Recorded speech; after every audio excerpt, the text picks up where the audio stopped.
welcome at this time, master level psychic, medium, spiritual advisor, radio host, and the author of the book Angels and Answers. Welcome in at this time our guest this week, Artie Hoffman. Welcome, Arthur. Thanks for joining us tonight. Oh, thank you so much. I appreciate it. Absolutely. I'm happy to be here with you guys. I'm sure it's going to be a lot of fun. Yes, sir. That's what we're known for. Cool beans. So, I gotta ask one question before we start everything. Was this like a thing that happened like that in like your young age, or was it always there? Did it just happen out of nowhere?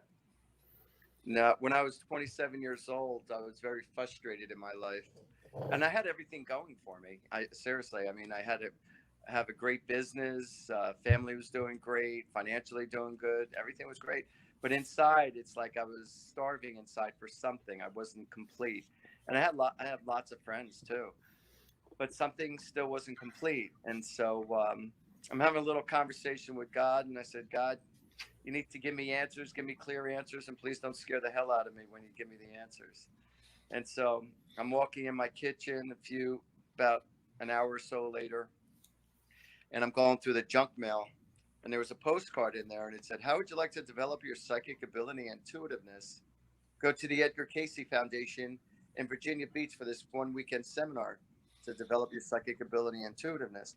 So I looked at it and I said, oh shit, I thought either you had it or you didn't. So I asked my wife, who was my wife at the time, I said, you want to try this? I said, this looks kind of interesting. She says, I don't care. She goes, you can do it if you want. I don't want to do it.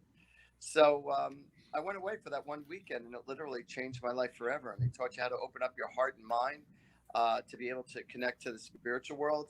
And, you know, when you just are just sitting there, you just are getting messages from the other side. So there's 50 of us in one room. There was 50 people at this seminar, and we're in this large room, and they were from all different parts of the country.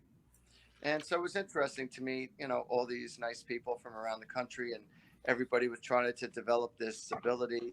Some people already had it. Other people like me had nothing. But so long story short, it turned out that I was pretty good at it. And then I went home and I got myself a deck of spiritual cards. I was reading for friends and family for the next few years. And then did you do tarot cards? People were telling me how accurate I was. It was something like tarot cards, but they weren't tarot cards. But it's in the same family. And then I got to a point in my life where I needed some extra money. And so I said, you know what? I know how to do readings. So I threw an ad in the paper, and it said, if I don't pull through, no charge. And 90% of the people paid me. And then my career just took off like like wildfire. So real quick about the Edgar Cayce, what do they call it? The Edgar Cayce Institute, right? Yeah, Institute Foundation. Yeah. So I know I don't know a lot about it, but I do know about it. This is going to sound crazy, but I'm big into the crazy is my world. So. Yeah, the fringe topic stuff, and I used to be a big fan of a guy named David Wilcock, who was famous for going to the Edgar Cayce Institute, and a lot of people thought he was a reincarnation of Edgar Cayce himself. Do you still work with the Edgar Cayce Institute? Did you spend more time there? Did you go there for that weekend? You know, I went to a few seminars outside of that to see other speakers. So I went a couple of times, 2-3 times. I haven't been there in many, many years, but I was literally just going to reach out to them this year and let them know. I mean, not this year, but I was going to reach out to them next week. And I was going to let them know what a huge impact they had, and then see if they could promote my book, Angels and Answers. And I do mention them. And, you know, because of them, it helped me. And because of me, I helped out thousands of people. I've read for over 32,000 people in my life. So, wow. How long does a reading take usually? A day and a half. Only kidding. Wow. About anywhere from Christ. anywhere from 15 minutes to an hour. The average amount is like a half hour to 45 minutes, but some people go the distance and go an hour, and other people are just a half hour. But, you know, it makes no difference to me, you know. And I give people as much information as I can with the time that they want to do it with me, you know. So, and that's it. Do most readings that you do they involve the spiritual cards still, or are you just going off of what you're gathering from the ether? Yeah, it's both. To be honest with you, it's both. So when I do my Facebook live show, because I have an international Facebook live show on Sunday nights, 8 p.m. Eastern time, called Angels and Answers, and I read people for free for an hour. So people are constantly popping questions at me nonstop for that full hour. And, I have an assistant who reads the questions to me. Excuse me. Bless you. And so, so when they ask me the questions, whether it be coming from their loved ones from the spiritual world, or they want to know about their love life or medical life or situation. So the answers just come to me that quickly, and I just give it to them. Once in a blue moon, I will go to the angel cards and I'll ask them for their advice on the outcomes and stuff. Who's going to win the election? What was that? I said, who's going to win the election? You really want to know? Fuck yeah. Trump. Oh, damn. I'm not giving you my personal thoughts. Hmm. Yeah, just telling you spiritually, Trump is 100%. By a lot or by a little? That's a good question. Ooh. I feel like it's going to be a bigger spread than what you think. But I'm going to tell you something. I'm going to tell you something really interesting. I'll be surprised if one of you know this without Googling it. There's only one state in the country that has picked the winner of the presidency every single election since the beginning of time, since the beginning of the presidency. One state has picked the winner every single time. Do you know Arizona? No. We were off last year. Well, put it this way. It would have to be one of the original 13 colonies because it was from the very beginning. Oh, yeah. New York? I thought it was Connecticut. Nope. Ohio. That makes sense. Pick the winner every single time. That's right. That's why they do the caucus. It's something I read a long time ago. I never forgot. And I said, wow, that was pretty interesting. And yeah, they're still perfect, up to date. What about I'm spitfiring you questions because I have to leave the interview early, and these guys are doing me a solid by letting me get some of these questions off early. But what about pets? Do you ever get? Yeah, I do. I connect to pets too. Okay, this is a big thing for me. And the reason I'm asking this is because I'm getting to the point. I don't have kids. My kid is basically my dog. She is my world. And she's getting to that point where I'm thinking about, she's getting old. And it really breaks my heart just even thinking about it. How do pets deal with, like, is there an afterlife for pets? Like, what goes on with that? Yeah, there's an afterlife. Just as a matter of fact, our pets hang out with us in the afterlife. Say that again. Our pets do hang out with us in the afterlife. Perfect. You mean they like hang out with us here? You'll see your loved one. You'll see your baby again in the afterworld once you cross. Man, that feels good. So many goddamn guinea pigs. Well, that makes me feel a lot better. The ones that you have a personal connection with, they'll be right there with you. Because a lot of times I will get pets connected. Like, so when I'm doing a reading on the other side, and all of a sudden I'm getting the name of a pet or a breed of a dog or of a cat, and lo and behold, they're right there with us, during the reading. So that's awesome. So people say, well, how do you connect to pets? Because they send me pictures and images. That's how the spiritual world connects, is through pictures and images. They don't necessarily always talk like verbiage, like we're talking right now, but it's telepathy and it's pictures and images. A lot of times when I get messages in song. So in other words, if I'm reading for somebody and all of a sudden I hear a song in my head out of left field, whatever that song is about, that's what's going on with that person who I'm reading. It'd be cool if it was like Frank Zappa that did it. Yeah. Oh no, I get rock and roll music a lot. I really do. Oh, that's cool. I'll tell you a story that you're really going to appreciate. Let me tell you something. I got a lot of stories that could carry over to many shows with this one. So this girl comes into my place And as soon as she walked into my place, she said, Artie, I just want you to know, I've been thinking about you every single day for the last 2 years, every single day. Wow. So I'm flattered, and I'm not sexually turned on, but I'm flattered. And I said, okay. So I said, so why? She goes, you did a reading for me here, right in your kitchen. You did a reading for me 2 years ago. And as soon as you held my hand, you started singing the song, Highway to Hell. I'm going to Highway to Hell by AC/DC. So you said to me, as soon as you held my hand, you were hearing that song. I looked at her. She said, you looked at me and you said, if you don't stop doing what you're doing, you're going to get caught at doing what you shouldn't be doing, and you're going to end up going to jail. And so after the reading, she said, 1 week later, I got caught doing something I should not have been doing, and I got thrown in jail for 2 years. Oh, wow. Listen. And she said, every single day when I woke up, I said, why didn't I listen to Artie? Wow. So, I was about to say, yeah, 2 years in prison. Wow. yeah. And so I give messages to people where you do have a choice. So people ask me, hey, Art, do you get bad news or whatnot? So I gave her the option to not have to go in that direction. So I might tell you there's a rainstorm coming, but I'm going to help you to deal with the rainstorm, whether I tell you to bring an umbrella or don't go outside today or don't do this or don't do that. But there were times where I did readings for people, and like a couple of days later, they got in a big car accident. And they said, Artie, why didn't you tell me I was going to get in a car accident?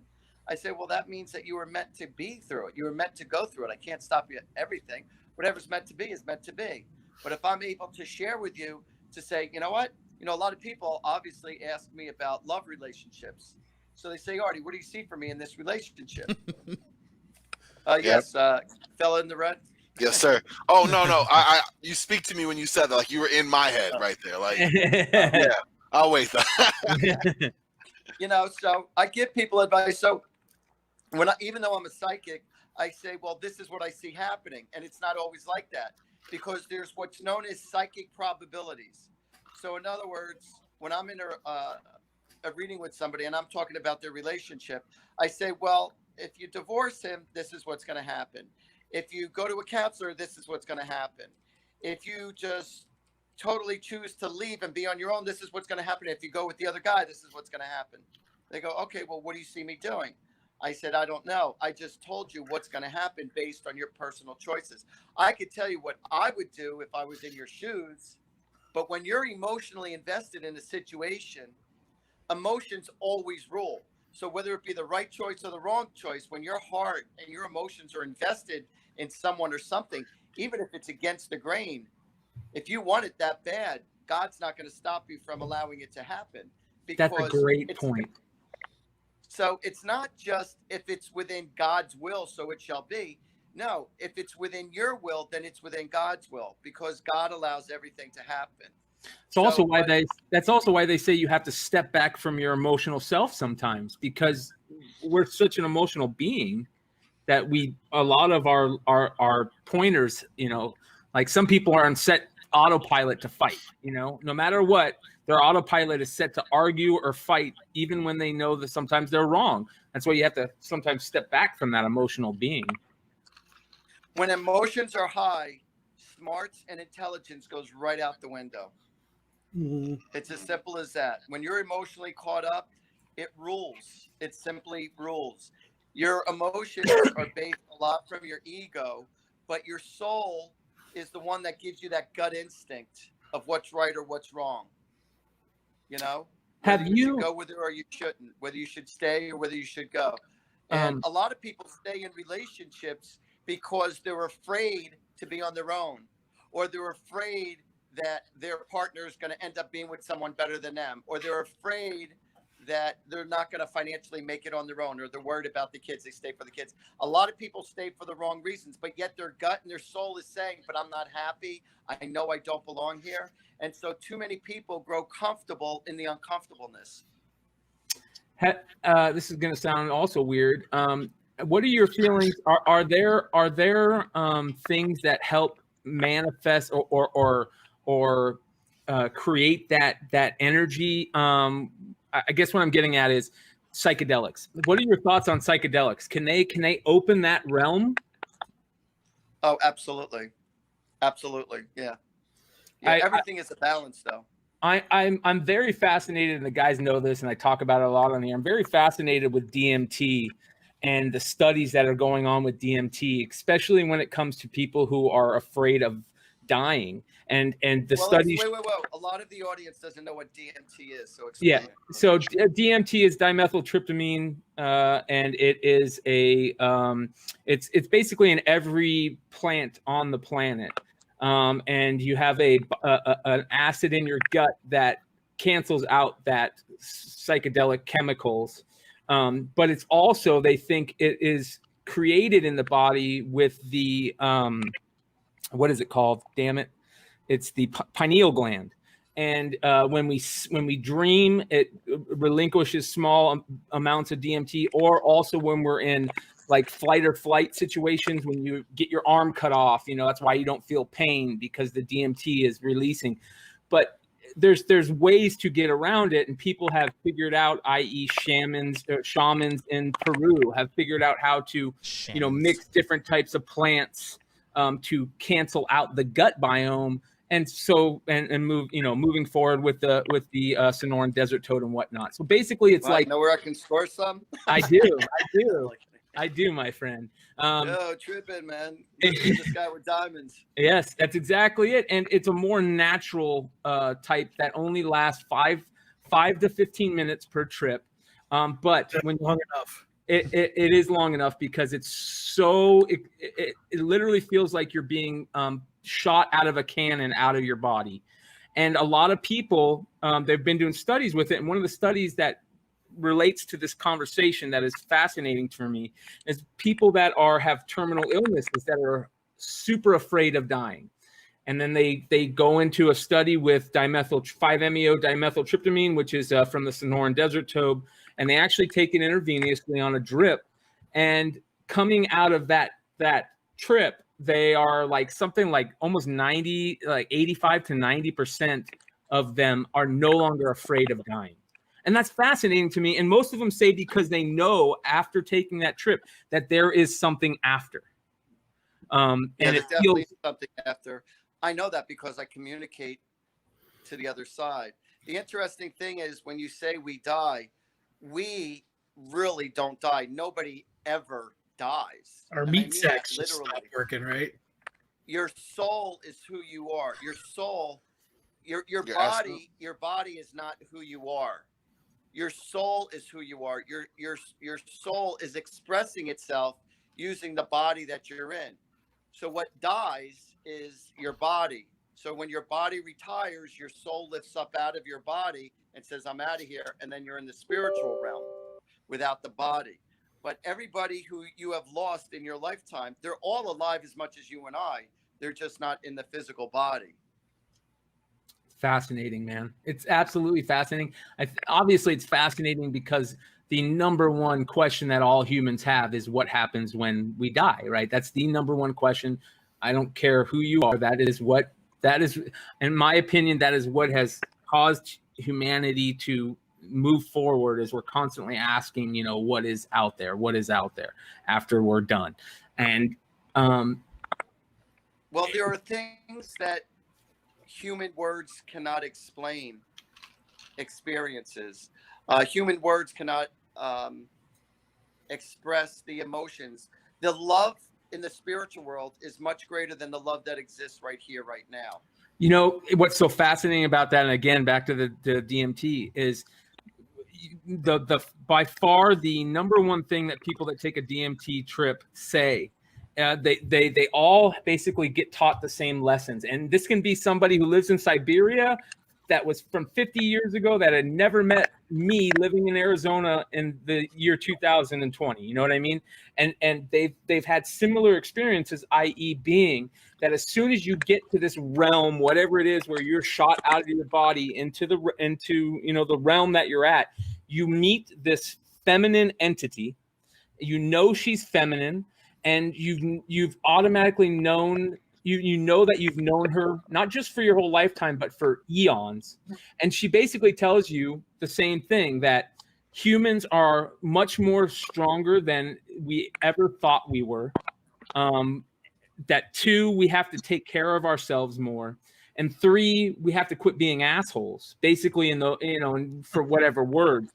And what you said, Artie, is that when you get to that realm, it's that experience. And that is exactly what happens when whatever you get to that realm, however you get to it, is whether it's a near-death experience, whether it's being like you, Artie, who is, got some ability to key in on that realm, or whether it's through psychedelics or whatever. When you get that experience, nothing can change that experience. No matter how hard somebody tells you it's not real, you just felt how real it was. That's fascinating to me. Yeah, no, it is extremely real. And that when people, there's a lot of people go in that in and out state, that near-death experience, and you could go on the other side, you could come here. Trust me, when you're in that in-between state, everybody wants to go to the other side, even if you have kids here or whatnot. But the thing is that because of karmic reasons, your angels, your spirit guides will say, no, it's not your time. And you have to finish what you came here for. You can't leave just yet. And you say, no, screw that. I'd rather be here. See, because on the other side, it's nothing but pure. Talk about pure cocaine. This is nothing but pure unconditional love on the other side, where the ego's not involved, where it's just pure love and acceptance. There are no secrets on the other side. Everyone's glass. Everyone knows everyone's business because it's nothing but pure love. So what we get upset about when we're on the other side, and people are still might be upset when they're on the other side, it's not about where they're at or about themselves or anything. It's about they feel bad for their loved ones that are making really poor choices or what they're going through. So they'll help guide you in your lifetime, even while they're on the other side. A lot of times your loved ones who you can't stand worth a crap, and you're really upset with them and agitated with them growing up, whether it be your siblings, your parents, or lover, whoever. But when they cross over, they're actually able to help you a lot more being over on the other side than they are being over here, because they could help manifest or bring people to you that you need, or bring situations to you that you need, and within their prayers or within their abilities, they'll do what they can for you. And so when you communicate to them, or when you communicate to your loved ones, your spiritual guides, your angels, and you ask for help, they will be there to help you. And I just, listen, I've just been hit pretty hard with some personal situations, and you would think that I should be like freaking out by now, but probably enough to make my hair curl and turn gray. But I've learned just to chill out and let life unfold. And I've learned to come to an acceptance. It is what it is. There's nothing you could do about it. And you make the best of the situation of what you got. Because what kills humanity, what kills the soul, is our expectations, rather than coming to an acceptance. So when you're setting up yourself up with expectations, with how you think people should be, or they should always be like this, or your partner should be like this to you, or your job should be giving you this, or they're making more money than, or whatever. It's the humanoid in you with set up with expectations, which is a part of the ego, and that's what kills you, because of your expectations. But if you don't like the hand that life has dealt you, then you're allowed to change that. But you also have to understand that everything you have in your life, you have created. So the people who are so upset with their life by their personal choices, and they choose to commit suicide, what happens with those people who commit suicide, you never run away from your responsibilities. What happens is that you're going to be reborn into another family that will lead you to the exact same circumstances that you just try to run away from. Because God says, before you're born into this world, God says, listen, Matt, I love you unconditionally. And you know that. You're allowed to do with whatever you want, and I'm not going to stop you. And the reason why I'm not going to stop you, because I gave every soul free will to do with whatever you want. However, you are responsible for all your actions. So whatever it is that you create, then that's what it is. That's fascinating. Guys, thank you for letting me get a couple questions in. I will catch you later. Artie, it was very nice to meet you. Hopefully there's more. Pleasure. All right. Thank you, guys. So what you're saying is a lot of people say, Like I have a friend who was in They are wrong. yeah, and who was who are they people? Who's they? We always say, well, they always. Yeah. They I had a friend who, because I've been divorced for 10 years now, and just kind of getting back into the dating scene and starting to look again. Personal reasons, just working on myself. I've had friends that have said, if you want that, you need to manifest it. And one of my friends suggested you need to maybe, you own your own house, you have a big closet, clean out one of your closets, manifest space for somebody else. So do you you're saying you kind of agree with that if you want something, you got to kind of will it and manifest it in a way? Yeah, there's a few things that I want to suggest for that. Number one, work on yourself, make yourself happy, work out, play music, do hobbies, do sports, do what makes you happy. Because when you are doing things in life that make you happy, and a lot of times it could be just in the way that you dress. So if you're dressing in a way that makes you feel cool or makes you feel good about yourself, you're raising your vibrations. All right. Now, by you raising your vibrations and really loving yourself, there's nothing wrong with you saying, I love myself. But when I say I love myself, I'm not saying I'm better than you. I love you. Literally, I love you as much as I love myself. So what's wrong with two wonderful people in the same room? So what I tell people, the spiritual zone that I tell people to get in to be able to manifest love in your life, I want you to, or who's ever listening, or for you guys, if you really want love in your life, write a love letter to your future love as if they are already in your life, and let them know how much you really appreciate them being in your life. I love how you make love to me. I love what you do for me. I love your smile. I love how you cook for me. I love the fact that you're so generous and kind and warm and loving. I love how you're so kind and generous and that, you listen to what I say. And I love how we share time together. And so like you're writing a love letter to your lover as if they're already there. So you're drawing in that energy. And then you write down on a separate piece of paper your full name, and you say, my perfect relationship is, attractive, honest, loyal, a good communicator, great in bed, available. You want to write the word available, nothing like attracting the right person and they're already taken. A good sense, like I said, a good sense of humor, loves to travel, supportive, understanding, healthy, financially self-support, whatever is important to you, great family values, considerate, good communicator. So when you're writing all this down, the kind of love that you have, you write it again and again and again, day after day or every other day. You write it at first, and then you say, I am number one. I am a loving person. I do love myself. I do love my partner, and I deserve this. I appreciate this. And then say to your guardian angels and to St. Catherine with a C, St. Catherine, she is the patron saint of love. All right. Say, thank you for bringing this beautiful person, this beautiful energy into my life. So you be you, and life will take its natural courses and put you in the right position to meet somebody.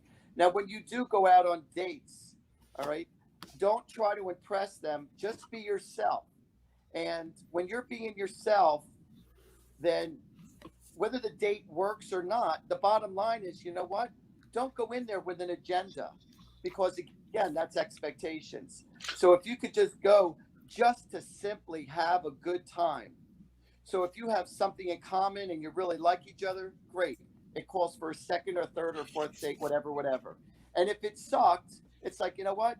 It was nice meeting you for this short amount of time, and thank you. It was nice, even though we didn't connect, but it was nice meeting you. But sir, what if your life?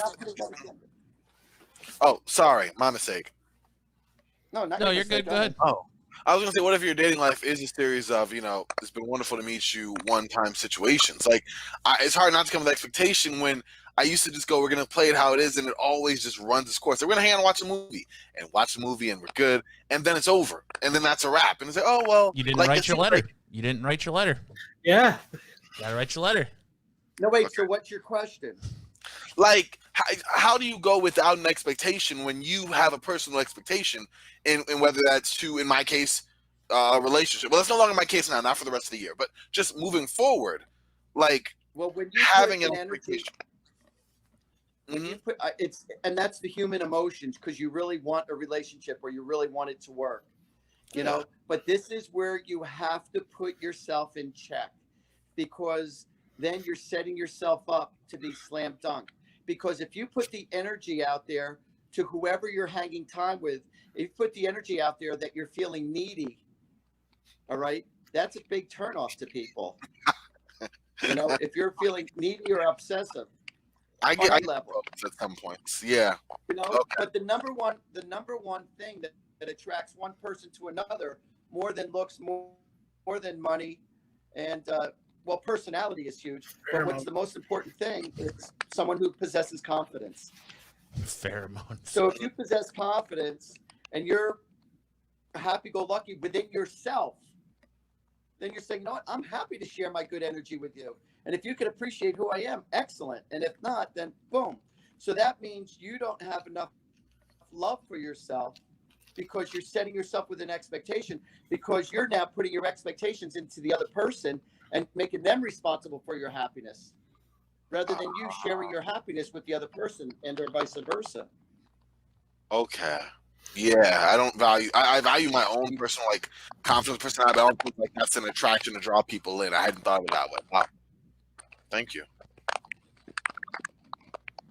I mean, there were times where I was really attracted to someone, but for whatever reason, for whatever stupid reason on their part, they weren't attracted or whatever. You know? I get that. I mean, no, but I mean, I rarely have that situation happen. It's happened a couple of times, but it's not a big deal, you know. But on the most part, you know, it's usually the opposite where it happens to me, where people are attracted to me and I'm not as attracted. But whatever. But it's like, you know, so there's some people who I just absolutely love and admire, but I don't look at them in a sexual way. They're just my great, loving buddy friends, bosom buddies, friends, whether it be, you know, girls and or guys, you know. But, you know, I mean, I've been divorced a couple of times already. And, you know, I make no bones about it that when I'm not happy, you know, if the relationship has run its course, it's run its course, you know.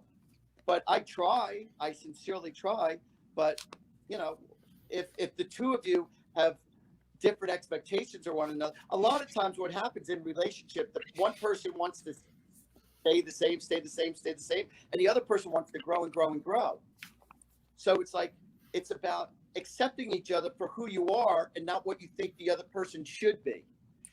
So when somebody's not meeting up to your expectations and you're not accepting them for who they are, that's where things really go bust.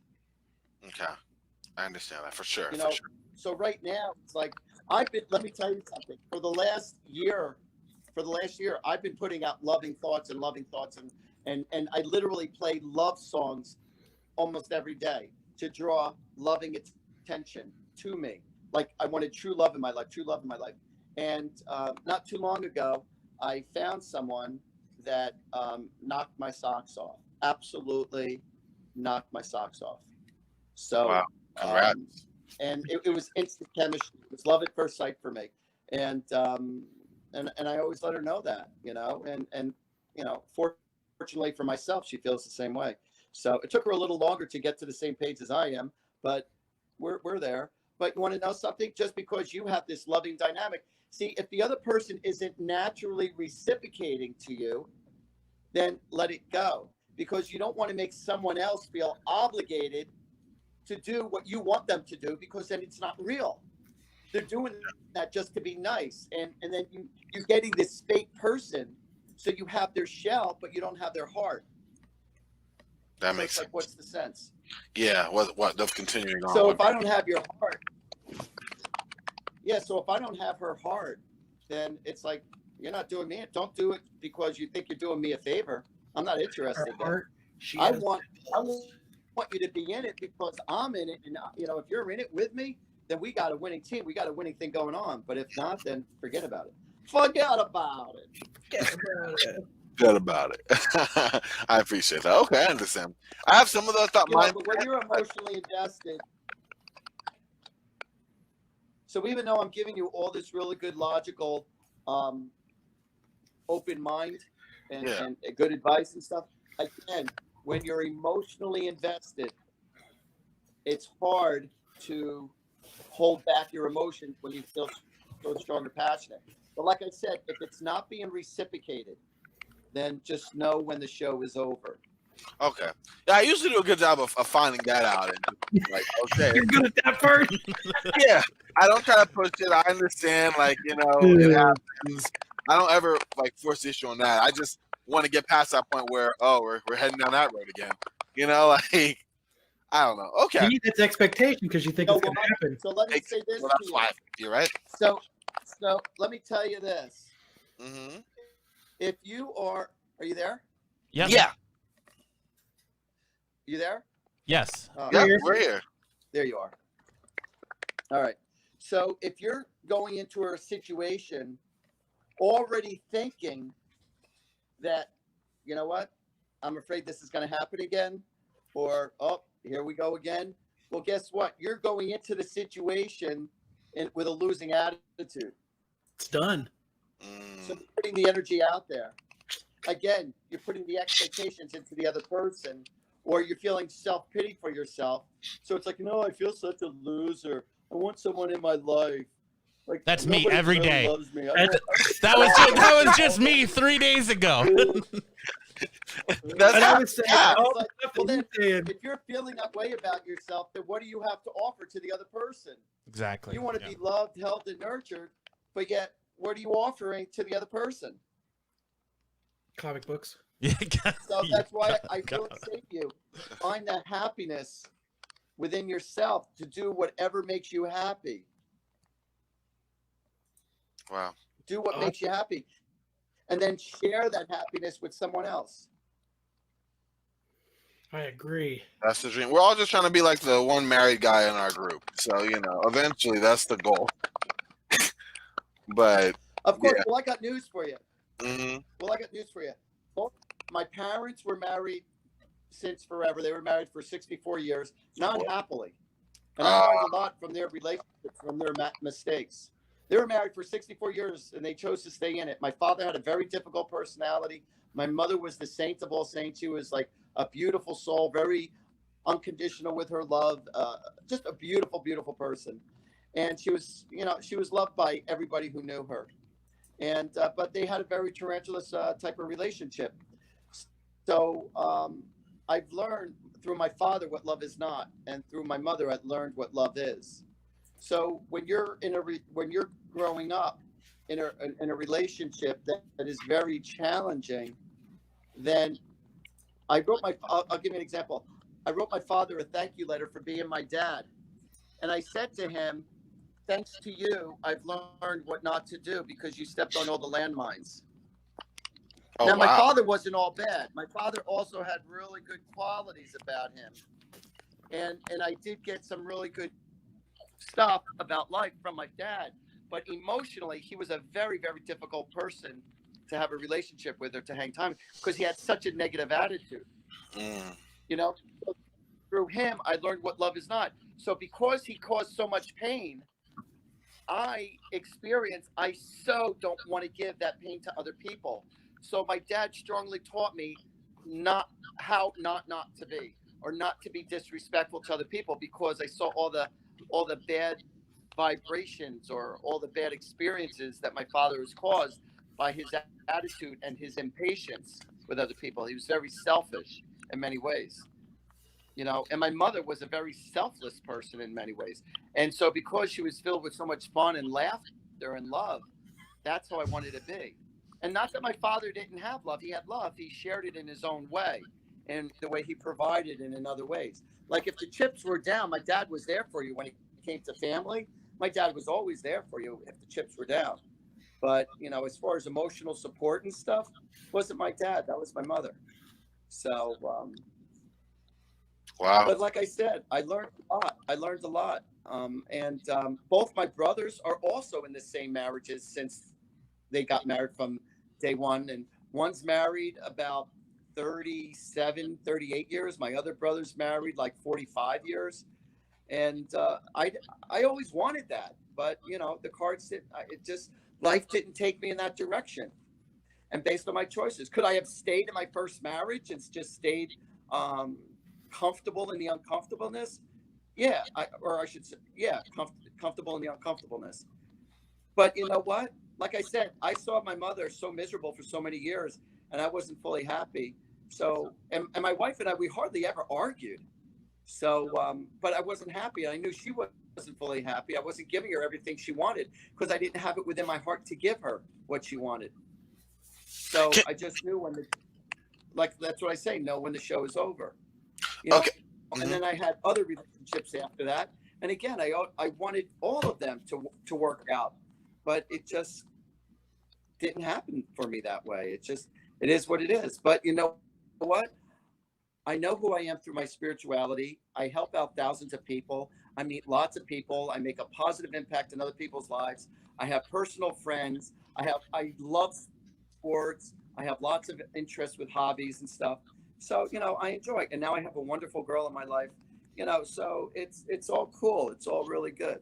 So I got a question about, so have you ever been somewhere where like you've had this vision and this like word from the other side where they weren't having a reading, but you were just sitting there somewhere where like, hey, so-and-so says they need you to know this. Has that ever happened absolutely. To you? What is that like though? I know you said like it kind of just comes to you. I mean, like the first time it really happened, like what was that like? Is it like, do you see it as like an aura of colors coming in, or I know you said it's like strong and stuff, but like that first time, what was that like? Like, was it what you expected? Wait, what was my first time? What is the question? So you say what was it like the first time? What specific? What are you talking about? What was the first time? Like the first time you connected to the spirit world and you got to tell somebody something. What was? Is it like? Oh my God! Every time like, now, or was it like? That was like totally being on the highest drug ever. That was so exciting. The first time it happened, I was like, "Oh my God, this is like so cool." You know, the very first time, well, it happened when I went to the Edgar Cayce Foundation. You know, hold on. I went to the I was at the Edgar Cayce Foundation, and they broke us up into groups, and they said, whoever you're with, whatever you get, whatever information, just share it with the other person. So there was a group of 8 of us in one circle. And so we all had to connect to one person. All right. We all the whole group connected to one person. And then after we did that one person, it was the next person's turn. So the whole group would connect to the next person, then the whole group. So that's the way it was. So anyway, so my very first experience is we were connecting to this one guy.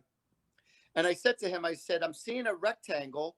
And there's like, but at the end of the rectangle, it's kind of shaved down.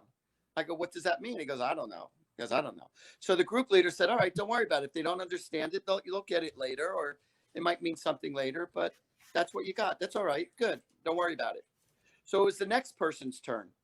So they're looking at the fella and they said, I'm seeing farm, and I'm seeing a bunch of farm animals. And so the guy said, well, growing up, he says, my cousins, once during the summertime, me and my cousins and my siblings, we all would go to my grandfather's farm in Tennessee, and we would play on the farm with them, with all the farm animals and stuff. So the guy had that connection. But when he said we used to go to my grandfather's farm in Tennessee, I go, wait, that's what I saw.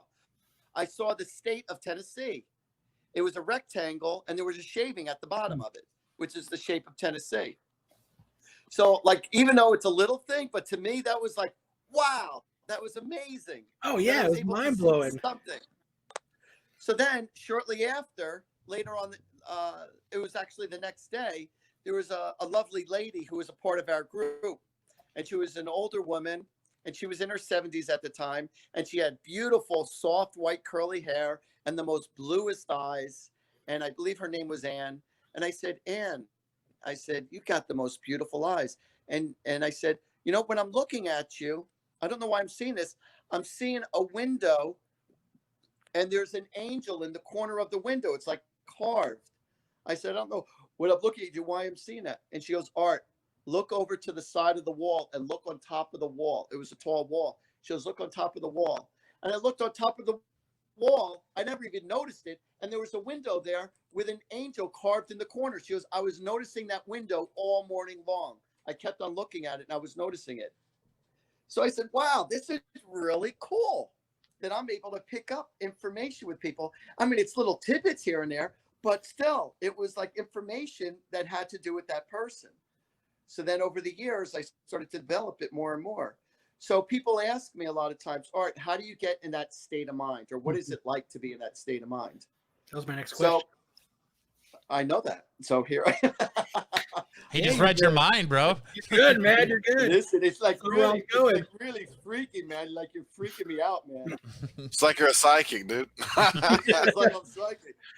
And I got news for you. My license plate says, I just know. So it was funny. That's cool. So I was at the beach. I was at the beach yesterday, and there was an older gentleman walking with his wife. You know, they were seniors. And so I had my door open because I was taking my socks and my shoes off to walk barefoot. And so the older gentleman came up to me randomly, and he looks at me. He goes, excuse me. And I'm looking at him. He goes, so tell me, what do you know? Because he saw my license plate. He goes, so tell me, what do you know? So I said to him, you know, a little bit of this, a little bit of that. Wow. So, Wow. So this one girl comes up to me. And she said to me, I was right about to do a show for an audience. She goes up to me and she goes, so what kind of a psychic are you? I said, well, you know, I usually tell people in detail about their life and stuff. It's not like, you know, or when people ask me questions, I could answer their questions, or, you know, when I look at the cards, I could see what's going on in their future or whatever. It's not like I could just look at you and say, oh, I see you have 3 sisters, you live in a red house and you're going to Florida. And she goes, but I am, and I do. I go, what are you talking about? She goes, I live in a red house, I have 3 sisters, and next week I'm going to Florida for a vacation. I go, oh, I guess I can do that. Damn, you're better than you think. I was only kidding. I was just trying to make a point across. I said, oh shit, I guess I can do that. So what is it like to be in my shoes? So it's like About a 9. you being in the passenger. It's yeah, I'm a size 10, by the way. So Oh, Kyle's a psychic now. I'm a size 15. go off. That's what I was trying to do. Be like, hey. Oh. Don't be hating. Look. Okay, so picture this. So you're in the passenger seat of a car. Mhm. All right, seriously now. So All you're right. in the passenger seat of a car, and you don't have to pay attention to the road because the other person's driving. So you're in the passenger seat of the car, and you're just gazing outside the window. All right. And when you're gazing outside the window, you're going for a long car drive, whatever. You're really not paying attention to anything. You're quiet. You're just looking outside the window. And you're just random thoughts come into your head Mhm. about whatever. You could be thinking about a kid that you knew since you were a child. You could be thinking about, you know, your mother's cooking that you just had, just random thoughts. That's Happens exactly to me all what the it's like time, for me. about 3 a.m. every morning, almost. Wake up thinking about That's what random it's like stuff. for me. So what I do is I blank out my mind, and the spiritual world knows that I'm trying to gain information on behalf of the person or the situation I want to know about. And so the spiritual world will share thoughts with me, or images with me, or songs, and I'll share it with the person.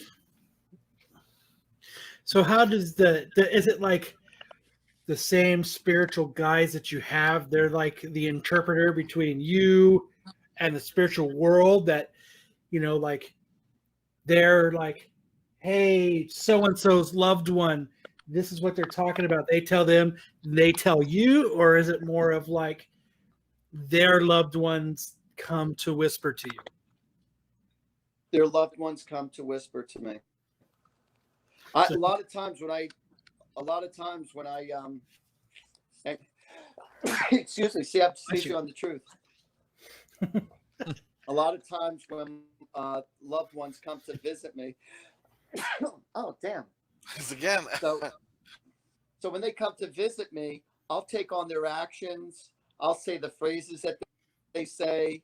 I'll mention to the fact that, the person got a tattoo on their behalf, or they have their ring on, or the things that they used to do back in the day, or let them know that they're okay, or, little affirmations to let them know that they're okay. And you never have to worry about somebody who's crossed over, because when you're over on the other side, it's paradise. You could miss them. You could miss them. That's totally cool. But to worry about them, that's like worrying about somebody who's sitting on the beaches of Hawaii and times that by 10. That's what it's like on the other side. So does loved ones, they don't miss you the way we miss them, because they're here. They see us every day. They see us. We don't see them. So in turn, we're only missing their physical stuff. We shouldn't in turn truly miss them. Relationship. We miss the physical relationship and what's connected to it with them. But their soul and spirit, like my mother who passed away, both my parents passed away years ago. But when my mom passed away, she lets me know she's around me all the time. And she shows me her birth date, 12/21. So, or I'll see little signs here and there, or pennies or dimes or something like that. And, but she lets me know that she's around in many different ways. So there was a time where I woke up. No, I want to explain another story first. After my mom passed away, I went to a friend's house out in Pennsylvania. And I said to my mother, I said, "Ma, do me a favor. I want to know that you're okay and that you're around me." I said, don't show me one cardinal or two. I want to see many cardinals in a row. I said, show me many cardinals to let me know that you're okay. So when I went to my friend's house in Pennsylvania, in the middle of the winter time, there were 5 cardinals sitting in her bush right outside her window, her picture window. There was a bush on the other side, and there was 5 cardinals sitting there. And I was overwhelmed that they appeared. And that's how my mom showed me. Wow. Now, my cousin, who was also close to my mom, she said, "Atha," she was from Boston. "Atha, let me tell you something. I saw your mother. The next day she passed away. She was right on my ceiling. As God is my witness, when I woke up, I saw an image of your mother in her wedding dress. She was beautiful and she was happy. And she was right on the ceiling. Just as I woke up, and I woke up in the middle of the night, and she was right there beaming. She was so beautiful. And, so they make themselves known. So right away. do they recreate? So they recreate memories for you to see that. Yeah, they won't always come to you. So your grandfather might not. Your grandfather will appear to you as you've known your grandfather at that age in that way. Whereas your grandfather will appear to your grandmother maybe younger, or your grandfather will appear to his friends maybe younger, because that was their image of them, or that's how they want to be known. My grandfather appears to me younger. Like, you know what I mean? Like, I don't see the grandfather that passed away. When I see my grandfather, I see him as not like as a younger version of your grandfather. Yes. And that's how I see him. Like probably when I was like 6 years old, like that version right there. Same. That's really cool. So they will present themselves in the image of how you best remember them by. So how do they know? Like, so I take it the easiest way for your loved ones to let them know that you're still here is through your dreaming. Is that because of like what you guys were talking about earlier about like the DMT, like what is being released into your brain that it's a way for them to connect to you? Or I don't know the biological effect of how that's possible. All I know is that when the spiritual world, your loved ones want to visit you, one of the strongest ways that they visit you is through your dreams. And a lot of times when you see them, you'll speak to them, but they won't speak to you. They'll just smile and nod at you. Is it because you're asleep, you're more open, your brain is more open to it? Like, you know, like as we, yeah, you're like one of those, yeah, and it's kind of like one of those when you're young, the glass is you know, like this, but as we're older, we fill it up with a bunch of stuff and we cloud it. So when we're asleep, do you think we're just more like in tune? Yeah, because you're not as stressed, you're not as worried, you're not as fearful when you're in that sleeping state of mind. Mhm. That's why you don't feel any pain when you're sleeping. You know, like when you're going in surgery and they cut up your body, you're knocked out, you're in that dream state, you know? And so it's like totally awesome, man, to be in the dream state. Oh goodness. Wow. You know, so yeah, so it's easier when your mind and body is like just totally relaxed.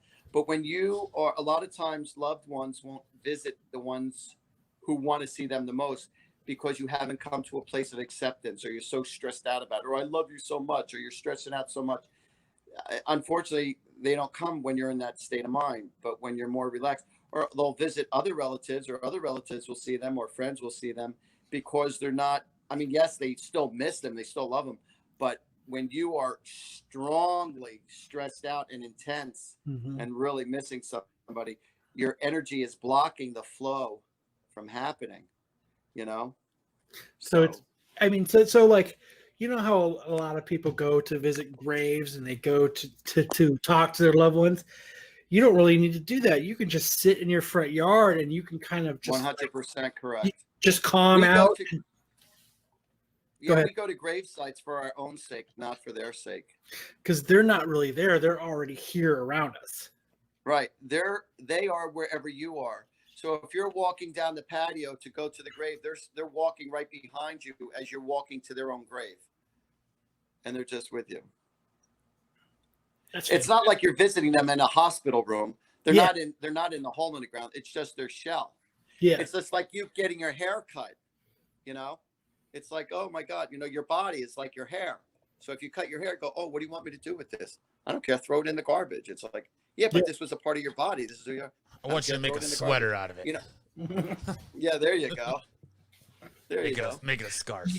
Do you see auras? Do you see all that coming off of people as well? Or is that something of a different gift that people get?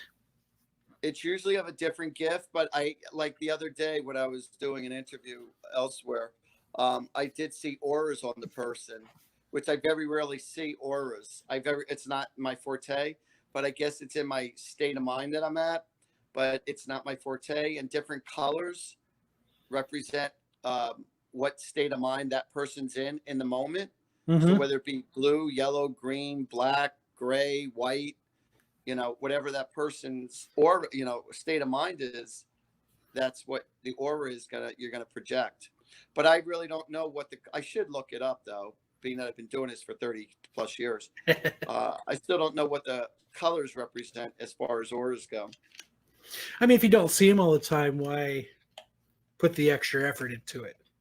When I drive around late at night, I see the purple light. I see purple light. Like, you know how you see the light in front of a car, like the head beams? I see that like that in purple, but along the side of the road. And that's my angels letting me know that they're around me.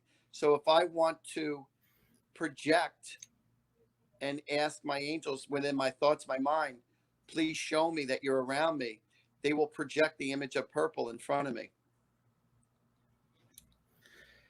I mean, that's got to be somewhat soothing, just to know. And I think that's why a lot of people come to psychics and mediums, and they like to hear that. Is because you are lucky enough that you get that soothing, you get that affirmation, you get that.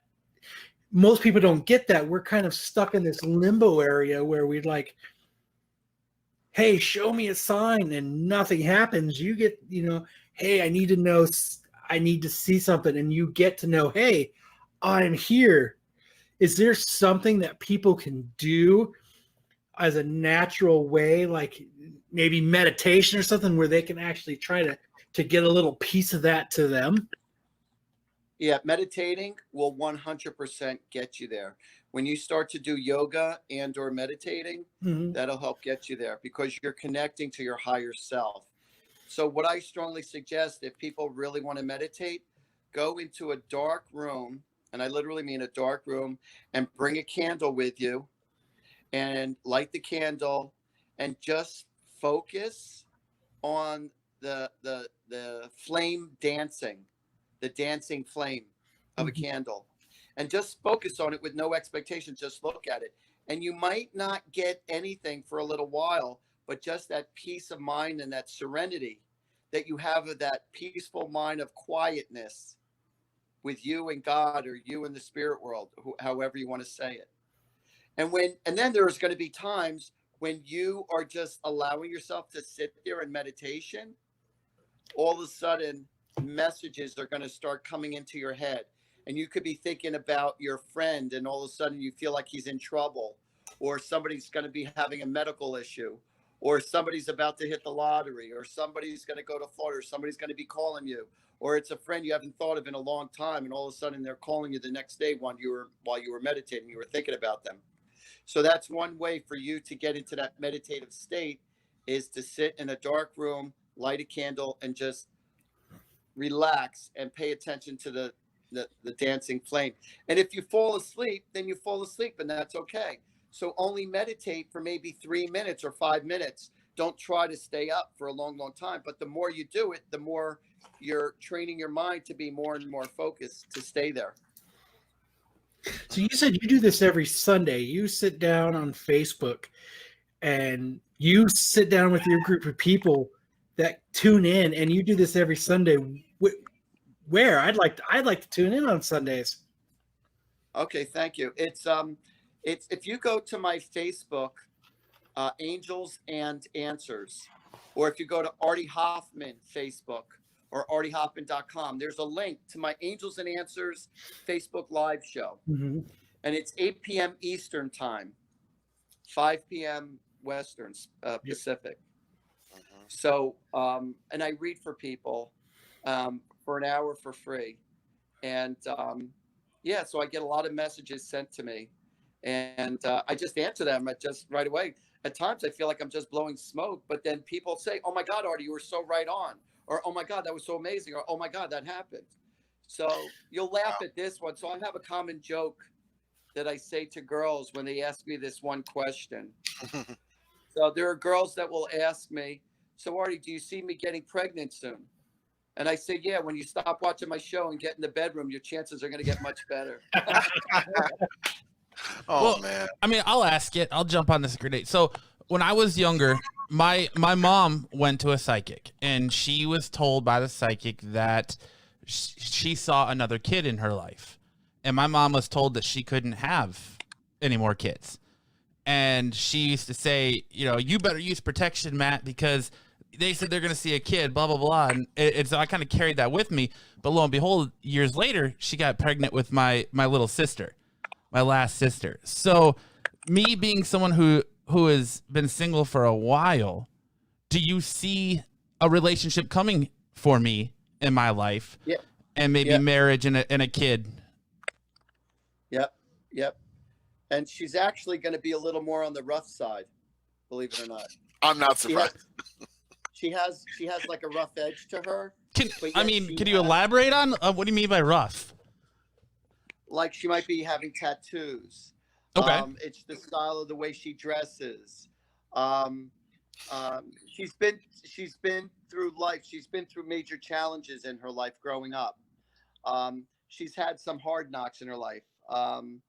She might be, a lot of her life might have been gothic, or she likes eccentric way of putting on makeup, or she might have tattoos, or the way she dresses.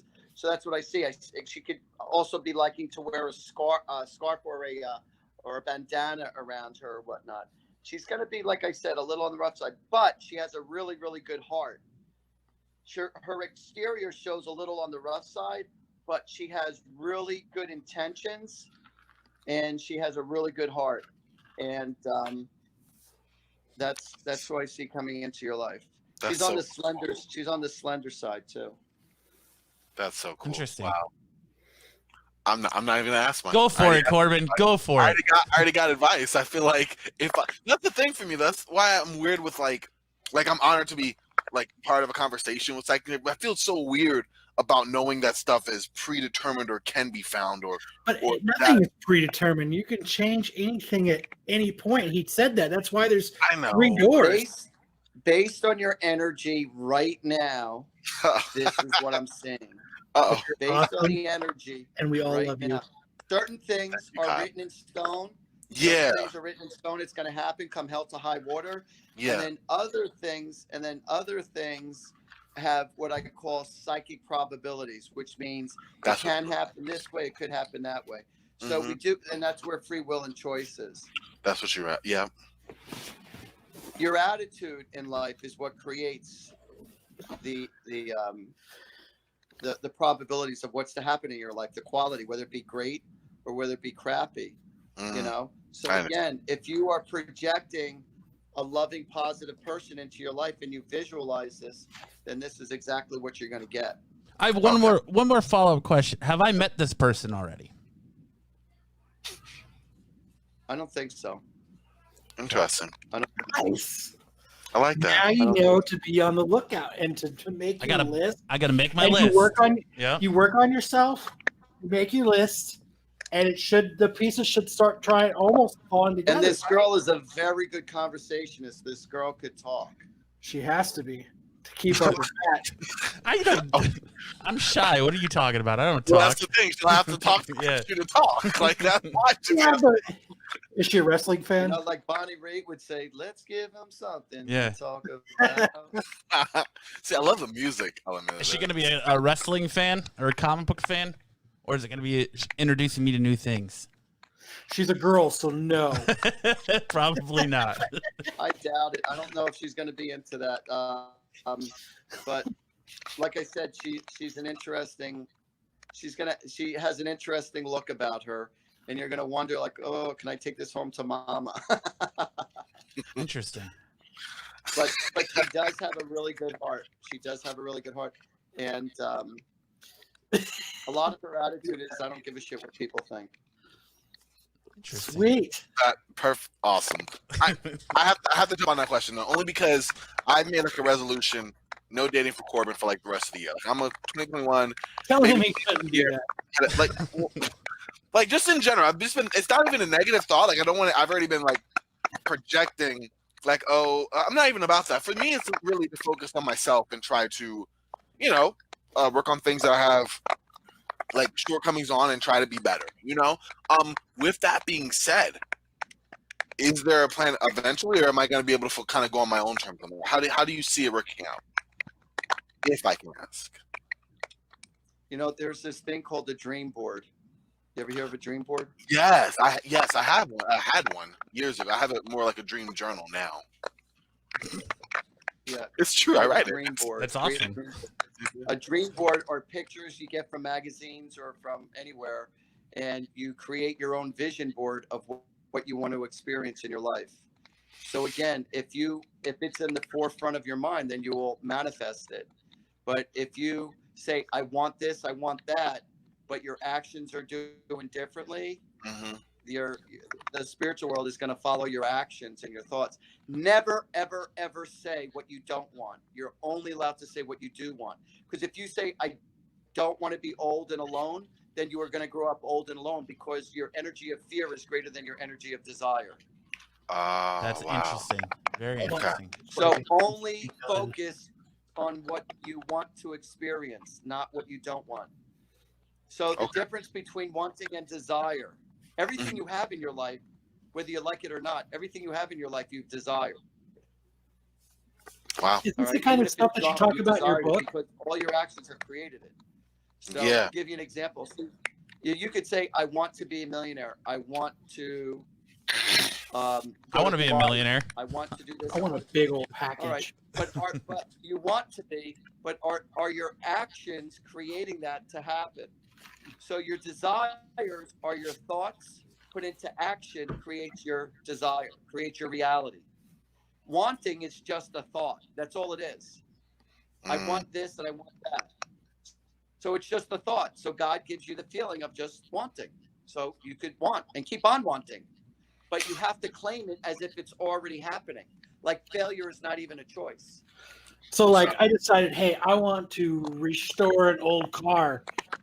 And it was in my mind, it was set. This is what I want to do. And because of doing that, like the option was presented that I got to that it was there and like the chips fell into place that I could do it? Is that what you're kind of getting at? Yeah. So it will just stay there as a jalopy or with nothing, or you could take something that was put in front of you and take it. Now, a lot of people do will. You know how people could will themselves to die? Mm-hmm. Well, you could will yourself to live. You could will yourself to get better. You could will yourself to manifest prosperity in your life. You could will love into your life. You could will health. You could will it. If you want it that bad enough, you will it where it's not even an option. But then a lot of times things are presented to people when it's right there, and then they push their power away or they push it away. And then they complain that they never got what it is that they wanted. Whether it be the nice person that they always wanted or the nice situation or the job. A lot of people are actually afraid of success. Well, yeah, then you accomplish something. They're so used to always chasing after what they want that when it's there, they push it away. And then they go back in that self-pity stage, getting back into that chasing again. I know that feeling. I want it so bad, but when I got it, I don't know what to do with it. Right? Is that how a lot of people are? I want it so bad, but I don't know what the fuck to do with it. Now I got it. Fuck, I don't want it no more. Yeah, it's like people go out fishing and you want to catch some mackerel or some blues, and instead you catch a freaking tuna or a whale.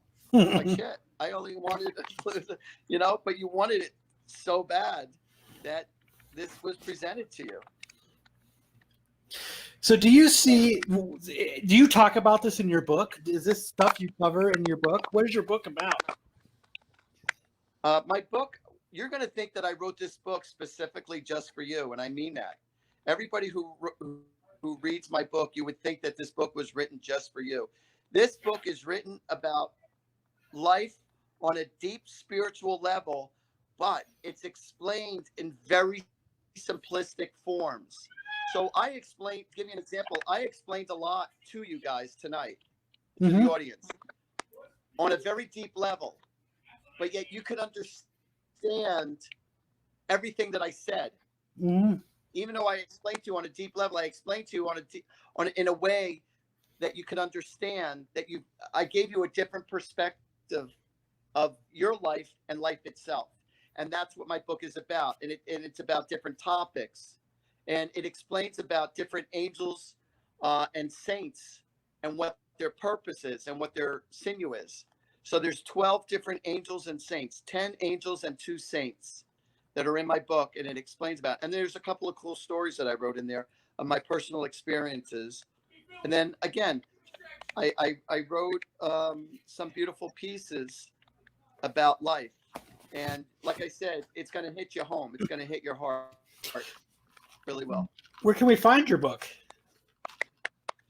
So if you go to artiehoffman.com or if you go on amazon.com, you could get my book. And it's only $15. And I promise you, it's going to make a huge impact in your life. And it's a very simple reading book. And it has some really beautiful illustrations in there, beautiful pictures in there that you're going to appreciate. That's awesome. And That's awesome. yeah, and then like I said, so if people want a private reading for myself, if they want to know about their life personally or business or whatever, you could always give me a call because I do phone readings as well as in person. I'm in Woodbridge, New Jersey, but I'm just as accurate over the phone as I am in person. And I do Artie parties. So if you're buying, I'm flying. I'll read for your friends and family at your own That's awesome. Artie, You buying? I'm fine. There we go. Artie for the party. That's pretty fucking catchy. Artie There. for the party. So there you go. You've incited so Matt. You go to Artie, so if you go to Artie Hoffman at Gmail, you can email me, Artie Hoffman at Gmail, or check out my website. I have a lot of YouTubes, little mini videos, like 5-minute long, 4 or 5 minute long YouTubes. Explains a lot about life. ArtieHoffman.com. And if you wanted to book an appointment with me, you can call me at 732-778-7173, or you can text me, and I'll repeat it, 732-778-7173.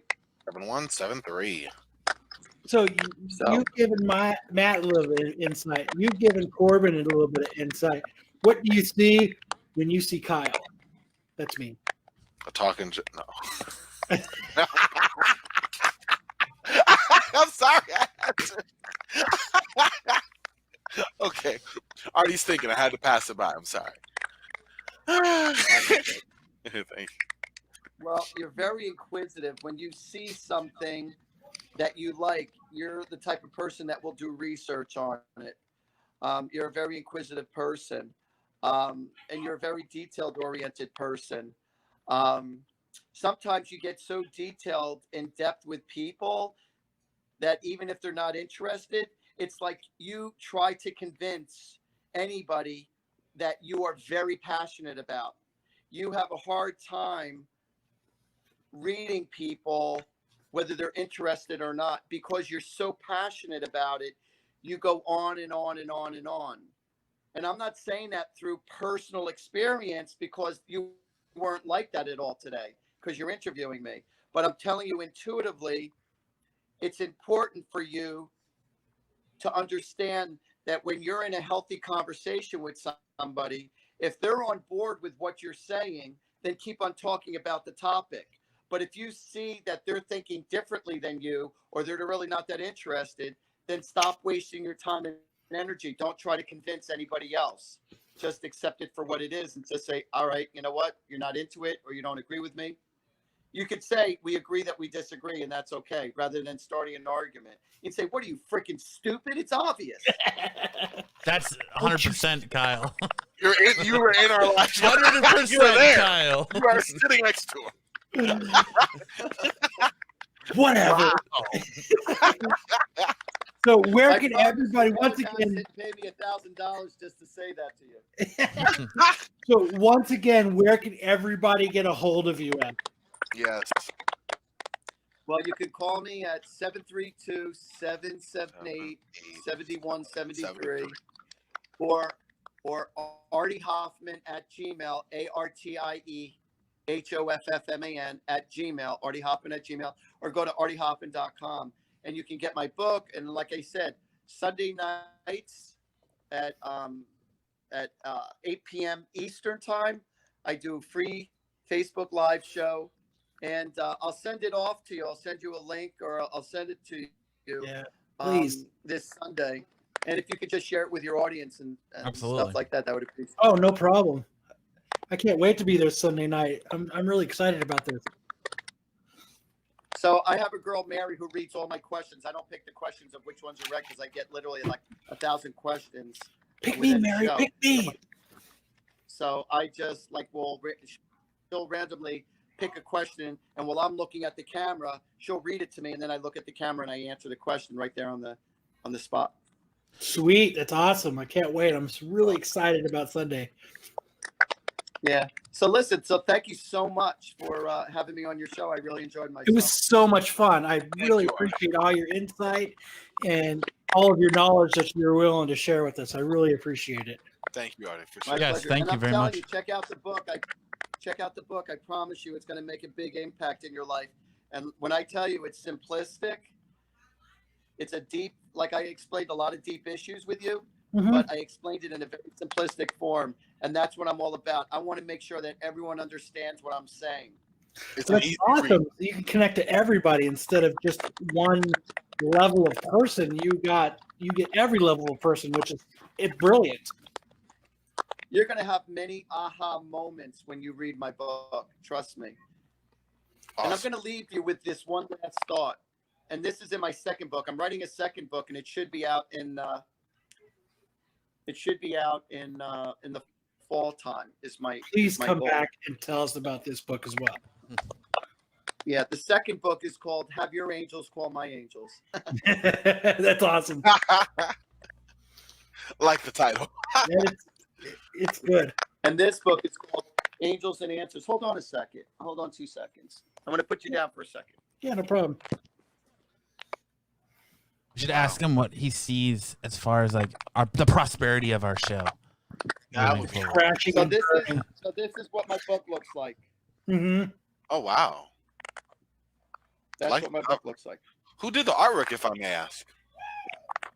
Yeah, very talented girl, Crystal Mannering, and I'm starting to write my my own greeting cards. I'm starting to write my own happy birthday and loving greeting cards because most cards out there suck. Yes, they do. You're not lying about that. You sit there in the aisle and you're So like,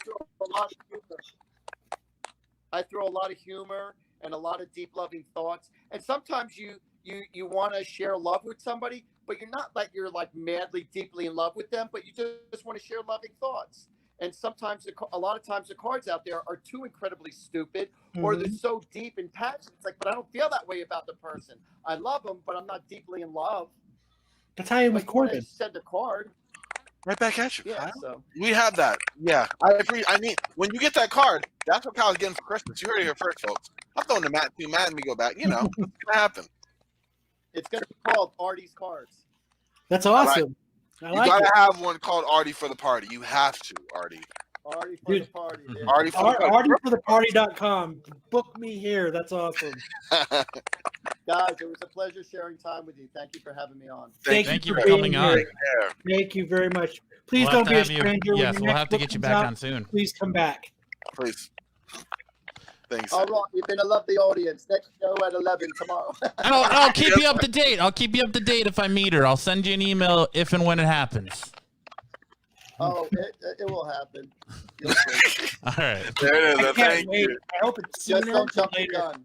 There you All go. right, take care, guys. All right. Take Thank you. care. Have a good All right. night. Thank you very much.